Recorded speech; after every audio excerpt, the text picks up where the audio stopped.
రోహిణి కారుతొచ్చేసింది. రోడ్లు పగులుతున్నాయి, రోడ్ల సెగలు కక్కుతున్నాయి. ఇంటా బయట ఒక క్షణం ఉండలేకపోతున్నాం.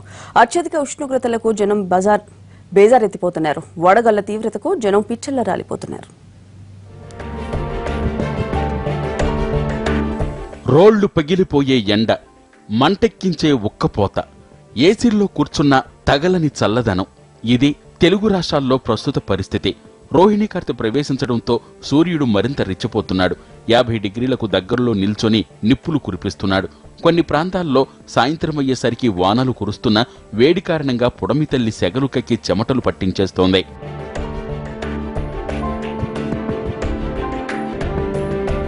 ఉదయం 7 గంటల నుంచే సూర్యుడు ప్రతాపం చూపిస్తున్నాడు. కిరణాలు భూమిని తాకడం మొదలు సెగలు ప్రారంభమైపోతున్నాయి. బయటికి వెళ్లాలంటేనే వెన్నులో వణుకు పుడుతోంది.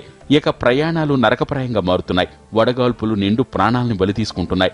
ఈ నెలాఖరు వరకు వడగాల్పుల తీవ్రత ఉండేటట్టు కనిపిస్తోంది.